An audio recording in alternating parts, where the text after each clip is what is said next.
시편 13편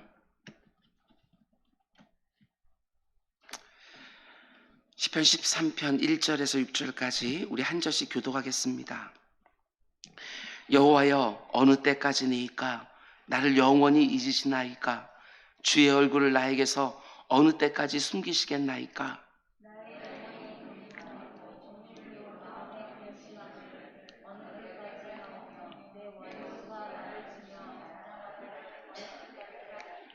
여호와 내 하나님이여, 나를 생각하사 응답하시고 나의 눈을 밝히소서. 두렵건대 내가 사망의 잠을 잘까 하오며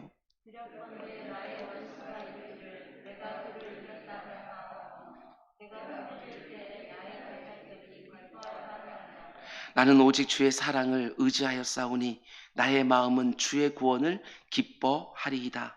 내가 여호와를 찬송하리니 이는 주께서 내게 은덕을 베푸심이로다. 아멘. 이혜영 집사님 감사함을 드렸습니다. 항상 새벽기도 말씀으로 위로와 힘 주시어 광야길을 잘 걷게 하시니 감사합니다.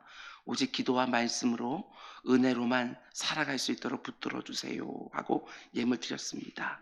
우리 잠시 기도하겠습니다. 사랑의 주님, 또 이 한 주간에 또 마지막 날을 또 맞이했습니다. 주님, 오늘 하루도 내게 맡겨진 일들 잘 감당하게 하시고, 그리고 기다리던 주말을 맞이할 수 있도록 주님 인도하여 주시옵소서. 시간이 참 빠릅니다. 아버지, 참 빠르게 지나가는 이 시간 가운데 속에서 혹시라도 내가 놓치는 것이 없도록 하나님께서 나의 눈을 열어서 그 가운데 속에 하나님이 예비해 놓으신 것 보게 하시고, 피할 것 피하게 하시고, 내 손과 발을 움직여야 될 곳에 반드시 그와 같은 일이 일어나도록 나를 사용하여 주옵소서. 이혜영 집사님 새벽마다 하나님 앞에 부르짖는 기도의 제목들을 하나님이 늘 들으시는 줄 믿사오니, 아버지, 위로가 필요할 때는 위로를 주시고 힘이 필요할 때는 힘을 허락하여 주셔서 그 가운데 속에 하나님이 원하시는 삶 묵묵하게 잘 살아갈 수 있도록 주님 인도하여 주시옵소서. 말씀을 묵상할 때마다 하나님의 마음이 그의 마음 가운데 담기게 하여 주시고, 그 말씀 붙들고 기도할 때 날마다 새로운 마음으로 하나님께서 원하시는 기도를 늘 드리며 응답을 그 일상에서 볼 수 있도록 주님 인도하여 주시옵소서. 오늘도 하나님의 음성을 드리려고 합니다. 각 심령에 꼭 맞는 하나님의 말씀으로 채워 주옵소서. 이 모든 말씀 예수님의 이름으로 기도드렸습니다. 아멘. 아멘. 지난밤도 잘 주무셨습니까? 오늘도 새로운 날입니다. 새로운 마음으로 시작한 우리 모두가 될 수 있기를 주님의 이름으로 축원을 드립니다. 아멘. 2021년 은작교회 6차 온라인 특세 25번째 시간입니다. 오늘 말씀의 제목은 이성은 잠시 내려놓고 감성에 응답해 주기를 바라는 기도, 이런 제목으로 말씀을 전하도록 하겠습니다. 이럴 때가 있다는 것입니다. 이런 기도도 우리에게 필요하지요. 깨닫게 해달라고 기도하는 것도 중요하지만 때로는 느끼게 해달라는 기도가 필요할 때가 정말 있습니다. 이성을 잠시 내려놓고 감성에 응답해 주기를 바라는 기도. 시편 13편은 다윗이 어느 시점에 썼는지, 어떤 사건과 연결되어서 썼는지 전혀 알 수가 없는 시편입니다. 그런데 이런 생각이 들기도 하지요. 시편 13편에 나오는 다윗의 이 절절한 기도는 우리가 그의 일생을 잘 알고 있는 것처럼 참 많은 고통과 아픔 가운데 어쩌면 다윗의 반복되는 기도가 아니었을까. 하나님, 어느 때까지입니까? 참 많은 순간 이와 유사한 기도를 드리지 않았을까. 다윗은 오늘 시편은 이렇게 시작합니다. 1절과 2절. 여호와여, 어느 때까지니까? 나를 영원히 잊으시나이까? 주의 얼굴을 나에게서 어느 때까지 숨기시겠나이까? 나의 영혼이 번민하고 종일토록 마음에 근심하기를 어느 때까지 하오며 내 원수가 나를 치며 자랑하기를 어느 때까지 하리이까? 계속해서 반복되는 표현이 어느 때까지입니까? 이 표현입니다. 이 짧은 두 개의 구절에 무려 4번이나 동일한 표현이 반복이 되어집니다. 하나님, 도대체 어느 때까지입니까? 뒤집어 생각하면 다윗이 어떤 문제를 놓고 참 오랫동안 기도하면서 기다려왔다는 말 아니겠습니까? 얼마나 오랫동안 기도하고 얼마나 오랫동안 응답을 기다렸는지는 몰라도 지금쯤은 하나님의 응답이 오겠지. 그러나 오지를 않습니다.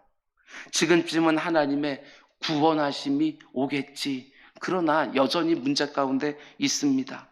이렇게 오랫동안 기도하면서 기다렸으니 이제는 하나님이 내 문제를 해결해 주지 않으시겠나 이러면서 하나의 문제를 가지고 정말 오랫동안 기도하면서 하나님의 응답을 기다려왔다는 말입니다.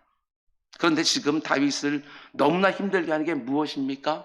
그렇게 오랫동안 기도하고 오랫동안 기도하면서 기다리고 또 기다렸는데 여전히 그 문제가 해결되지 않고 있는 것입니다. 그래서 기도의 자리로 들어가자마자 탄식이 쏟아지는 것이지요. 하나님, 어느 때까지입니까? 도대체 언제까지 더 기다려야 됩니까? 어떤 문제가 해결되기를 간절히 원하면서 충분히 기도하고 충분히 기다렸는데도 아무런 응답이 없습니다. 지금 내 앞에 있는 문제가 골물대로 골마 터졌는데 이제는 더 이상 기도할 힘도 없고 기도할 여력도 없는데 해결될 기미조차 보이지 않습니다. 나가 떨어지기 직전입니다. 그래서 또다시 하나님 앞에 나아가 자신의 상한 마음을 여과 없이 다 쏟아내는 것이지요. 하나님, 어느 때까지입니까? 언제까지 더 기도해야 되고 언제까지 더 기다려야 됩니까? 이 표현 하나에 그의 상한 마음과 섭섭한 마음과 두려운 마음이 다 담겨 있는 것이지요. 그런데 다윗이 이렇게 탄식을 쏟아내게 하는 이유가 무엇이지요? 1절과 2절 말씀만 놓고 보면 세 가지 이유를 찾아볼 수 있습니다. 우리에게도 종종 일어나는 상황이니까 잘 들으시기 바랍니다. 먼저 첫 번째로 1절 말씀 보면 지금 다윗은 하나님과 관계 속에서 탄식을 쏟아놓는 것입니다.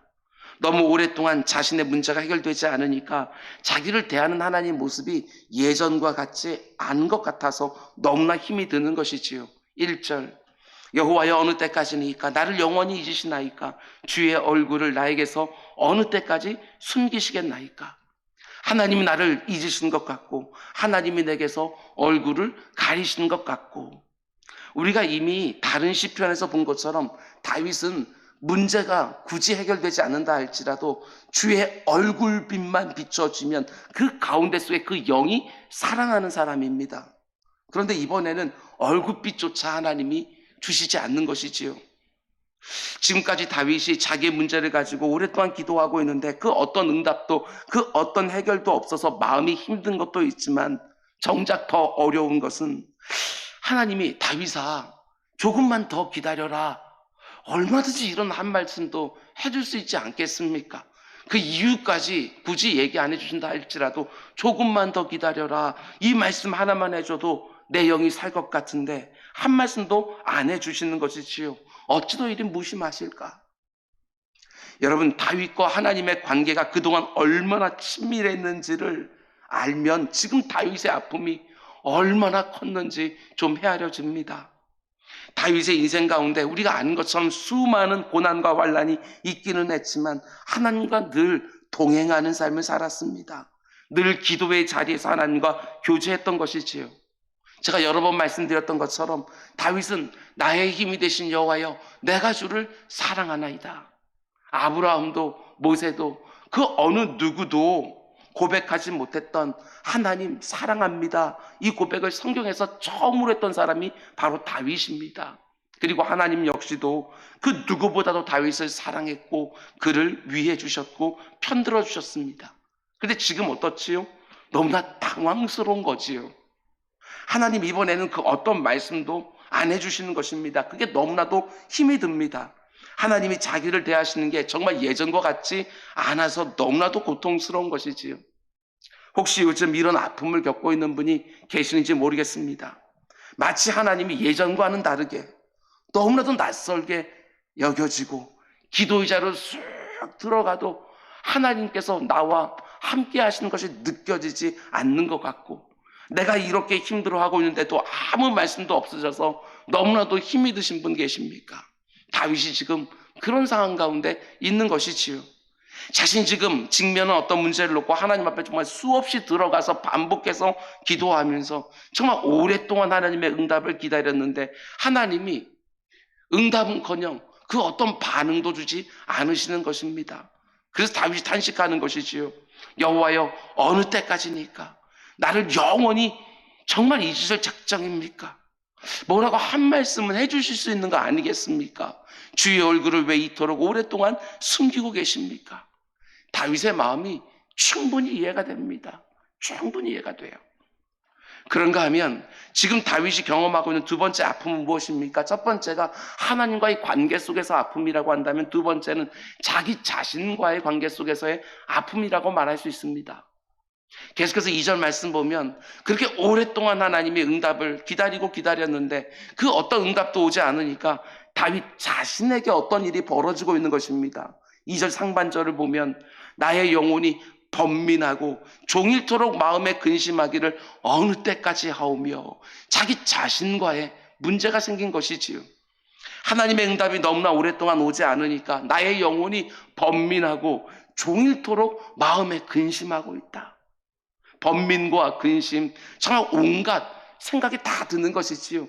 잠 못 이루는 밤이 계속해서 이어지는 것입니다. 왜 이런 고난이 내게 찾아왔을까? 하나님이 아무런 응답도 안 해주시는데 그러면 이제 내가 도대체 뭘 할 수 있는가?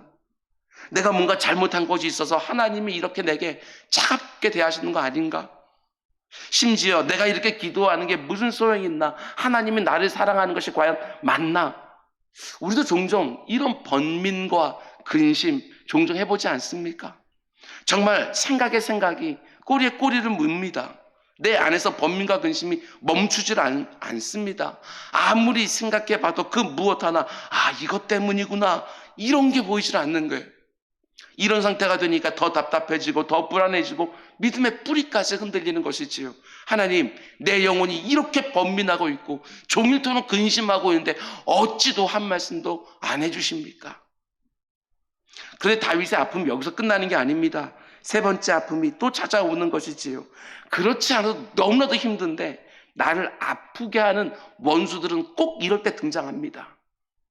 그냥 가만히 놔둬도 너무나도 아픈데 내 옆에서 계속해서 찌르는 원수들이 등장하는 것이지요. 2절 하반절을 보면 다윗은 이렇게 탄식합니다.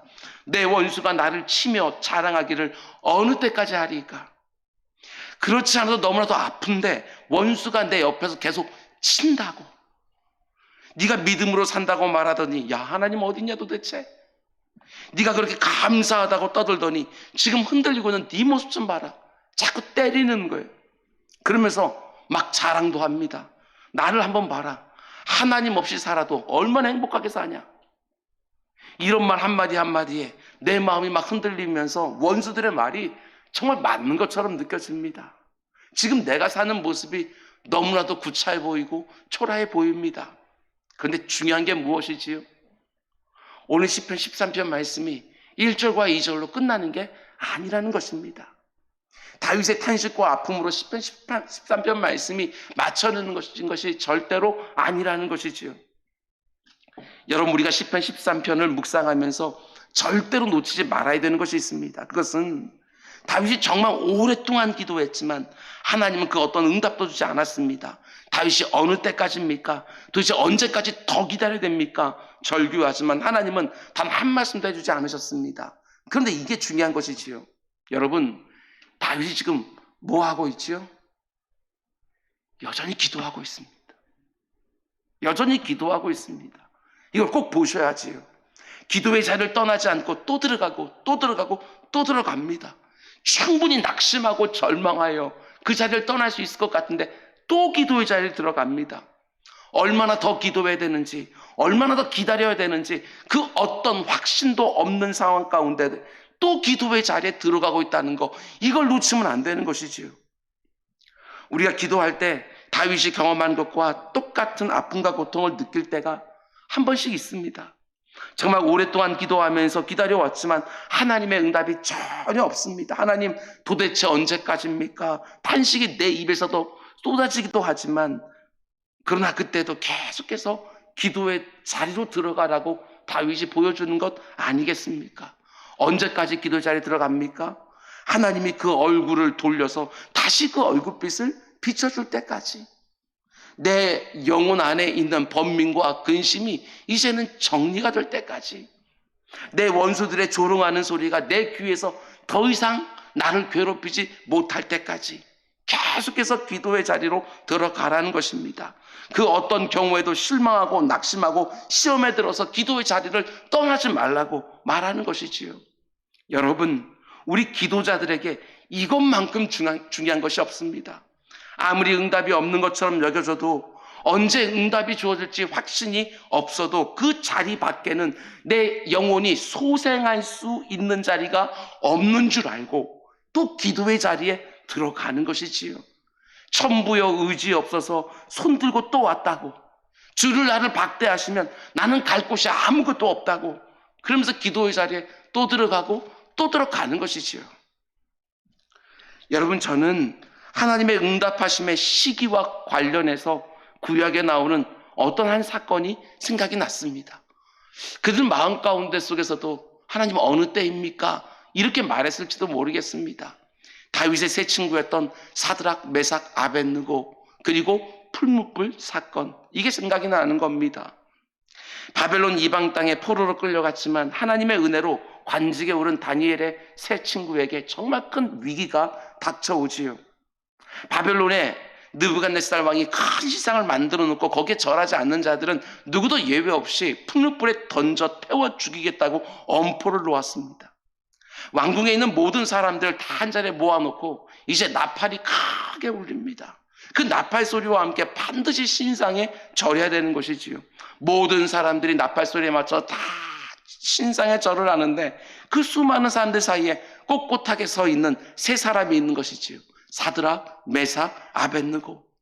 하나님 외에 그 어떤 대상에도 경배를 드릴 수 없어서 생명을 걸고 왕의 명령을 거절하는 것입니다. 느부갓네살 왕 앞에 이 세 사람이 끌려왔습니다. 그러나 평소에 이들을 아꼈던 느부갓네살 왕이 다시 한번 기회를 그래도 줍니다. 이제라도 좋으니 내가 만든 신상에 엎드려 절해라. 만일 그렇지 않으면 맹렬히 타는 품불 가운데 던져 넣으리라. 내 손에서 너희를 구원할 신이 어디 있겠느냐.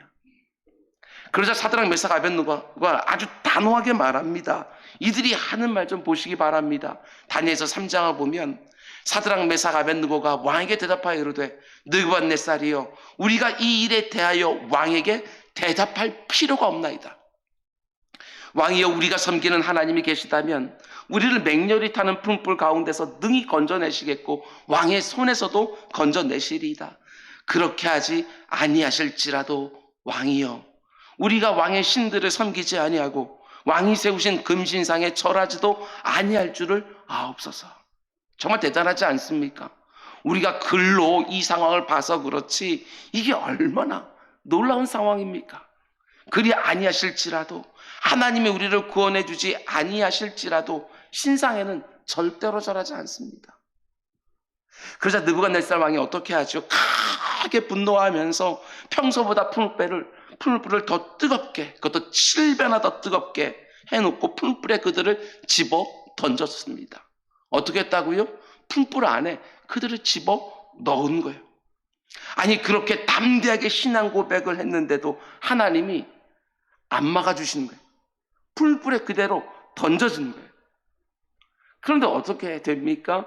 3명을 풀불 속에 집어넣었는데 성경 기록에 보게 되었으면 그 안에 4명이 왕래하고 있었다, 이렇게 말하고 있고, 다니엘의 세 친구를 풀물불에 던지려고 가까이 갔던 사람은 다 타 죽었습니다. 근데 이 세 친구는 머리털 하나 타지 않았어요.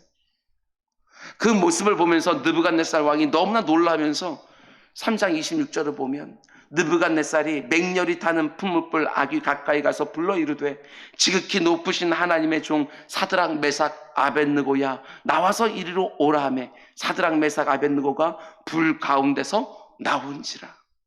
여러분, 바로 이 부분에 하나님의 응답의 때와 관련된 너무나 중요한 메시지가 있습니다. 우리가 믿음으로 살아가면서 늘 기대하는 것은 이런 거 아닙니까? 풀무불에 들어가기 전에 하나님의 구원이 임하기를 원하는 것이지요. 내가 풀무불에 들어가기 전에 하나님이 나를 구원해 주기를 기대하면서 우리는 기도하지 않습니까? 근데 하나님이 어떻게 해줄 때가 있습니까? 잘 들으시기 바랍니다. 풀무불에 들어가기 전에 구원해 주시기도 하시지만 때로는 풀무불 안에서도 구원해 주십니다. 이걸 놓치면 안 되지요. 풀무불으로부터의 구원이 아니라 풀무불 가운데로부터의 구원. 이런 게 정말 있습니다. 우리가 이사야서 말씀에서 보는 것처럼 우리가 물 가운데 들어갈지라도 그 물이 너를 침몰치 못할 것이고 네가 불 가운데 들어갈지라도 네 옷깃 하나 사르지 못할 것이다. 이렇게 말하고 있지 않습니까? 너는 내 것이라. 나는 너의 하나님이다. 말씀해 주지 않습니까? 그런데 놀라운 게 무엇이지요? 물 속에 들어가긴 합니다. 불 속에 들어가긴 합니다. 그런데 하나님이 그 안에서 함께 해주시면서 그들을 지켜주신다는 사실이지요. 이럴 때가 정말 있다는 것입니다. 우리가 기대하는 구원의 때와 하나님께서 시행하시는 구원의 때가 얼마든지 다를 수 있다. 여러분, 우리가 이 땅을 살아가면서 극한 고난을 당할 때 하나님을 향하여 다급하게 우리는 부르짖습니다. 하나님, 지금 풀무불이 앞에 있습니다. 점점 가까워지고 있습니다. 이제 몇 걸음만 더 가면 모든 게 다 타버리고 말 것입니다. 근데 왜 아직도 구원해 주지 않습니까? 여호와여, 어느 때까지니까? 근데 하나님이 때로 어떻게 하시느냐? 풀무불에 안 들어가게 해주시는 방식이 아니라 풀무불 안에서 함께 해주시는 방식으로. 다시 말씀드립니다. 풀무불에 안 들어가게 하는 방식이 아니라 풀무불 안에서 함께 해주시는 방식으로 나를 구원해 주실 때가 정말 있다는 것입니다. 우리는 다급해서 하나님 어느 때까지입니까? 라고 절규하지만 하나님이 응답의 때가 늦어서 우리가 망하는 법은 절대로 없다는 것이지요. 하나님의 구원의 때, 응답의 때를 온전히 신뢰하고 담대하게 살아가는 우리 모두가 될 수 있기를 주님의 이름으로 축원을 드립니다. 그리고 이런 부분도 중요합니다. 지금 이 기도의 자리에서 다윗은 하나님이 왜 이렇게 자신의 응답을 미루고 있는지 그건 조금도 알 수 없었습니다. 그래도 그 기도의 자리에서 한 가지 사실만큼은 분명하게 느낀 것이 있는 것 같습니다. 그래서 5절에서 이렇게 고백하는 것이지요. 나는 오직 주의 사랑을 의지하였사오니. 이렇게 말하지 않습니까? 하나님께서 지금 이 고난의 이유를 말해준 것이 아닙니다. 언제 구원해 주시겠다고 약속해 주신 것도 아닙니다. 근데 다윗이 뭐라고 고백하지요? 나는 오직 주의 사랑을 의지하였사오니. 그렇습니다. 고난의 이유를 알아야만, 구원의 때가 언제인지를 알아야만 내 영혼이 사는 게 아닙니다. 하나님의 음성을 꼭 들어야지만 내 영혼이 사는 것이 아닙니다. 나를 향한 하나님의 사랑을 느낄 수만 있어도, 나를 향한 그분의 마음이 느껴지기만 해도 내 영혼이 사는 것이지요. 우리가 인생의 풀무불 앞에서 탄식할 때 하나님의 마음이 편하시겠습니까? 그건 하나님께서 정해놓으신 선하신 뜻이 있다는 거, 그걸 믿음으로 붙잡고 우리는 그 마음을 알기에, 나와 일평생 함께 하셨던 그 하나님 아버지의 마음이 알기에, 다윗이 지금까지 하나님과 그 친밀한 교제 가운데 속에서 자신을 향한 하나님의 마음이 뭔지를 알기에 그 마음이 기도에 다시 한번 느껴진 것입니다. 그래서 거기에서 벗어나는 것이지요. 오늘 시편은요, 하나님 향한 찬송과 감사로 끝납니다. 하나님이 은덕을 내게 늘 베풀어 주신다고 이렇게 고백하면서 끝나는 것이지요. 우리가 고난의 풀무 안으로 들어갈 때 하나님이 이런 기대를 하지 않겠습니까? 아무개 많이 힘드냐? 나도 많이 힘들다. 그러나 내 사랑만큼은 의심하지 않았으면 한다. 나의 구원은 풀무불으로부터의 구원만이 아니라 풀무불 가운데에서도 얼마든지 이루어진 줄 믿고 끝까지 나를 향한 믿음을 지켜주었으면 좋겠다. 나는 네가 기도의 자리를 절대로 포기하지 않고 끝까지 나오기를 원한다. 나중에 때가 되면 지금 내가 왜 너에게 침묵했는지 다 알게 될 거다. 그러나 기도의 자리를 떠나면 못 견뎌낼 것이다. 내가 지금 응답해주지 않는다고 해서 너를 향한 내 사랑만큼은 절대로 의심하지 말라. 우리를 향한 하나님의 기대는 무엇입니까? 지금 침묵하고 계신 하나님의 뜻은 모른다고 해도 나를 향한 하나님의 마음을 끝까지 붙들고 하나님의 때에 하나님의 응답이 분명하게 드러날 때까지 그 기도의 자리에서 잘 이겨내 주기를 원하는 그 아비의 마음이 담겨 있는 것이지요. 그리고 다윗은 하나님의 그 기대에 정확하게 부응했습니다. 나는 오직 주의 사랑에 의지하겠습니다. 하나님의 응답이 너무 오랫동안 없어서 내 영혼이 자꾸 번민에 사로잡히고 의심이 듭니까? 때로는 하나님의 침묵에 담겨있는 이유를 알게 해달라고 기도하기보다는 하나님의 마음이 느껴지게 해달라고 기도하시기 바랍니다. 때로는 내 이성을 잠시 내려놓고 내 감정에도 좀 역사해달라고 하는 기도를 드릴 수도 있어야 되지 않겠습니까? 나를 향한 하나님의 마음이 느껴지기만 해도 우리는 그 고통을 넉넉히 감당해내면서 하나님의 때를 또 기다릴 수 있을 것입니다. 오늘 이 새벽에 우리 이런 기도도 드릴 수 있었으면 좋겠습니다. 지금 내가 당하고 있는 고난의 이유를 알려달라고만 기도하는 것이 아니라 하나님께 내가 알아야 될 필요가 있으면 지금까지 이렇게 기도했으면 알려주셨겠지요. 근데 여전히 알려주지 않고 계십니까? 그렇다고 한다면 하나님의 마음이 내 감정에 좀 느껴지게 해달라고 이런 기도도 얼마든지 우리는 드릴 수 있다는 거 다윗이 지금 보여주고 있는 것입니다. 그러면 그 마음이 느껴지면 우리 역시도 오늘 이 기도의 자리에서 나는 오직 주의 사랑에 의지하겠습니다 하고 찬송과 감사로 내 기도를 마칠 수 있는 거 아니겠습니까? 나를 향한 하나님의 사랑이 확연히 눈에 보이도록 드러날 때가 분명히 있습니다. 그때까지 결코 기도의 자리 떠나지 말고 그 자리에서 마침내 응답을 보는 감격이 우리 모두에게 주어지기를 주님의 이름으로 축원드립니다. 기도하겠습니다.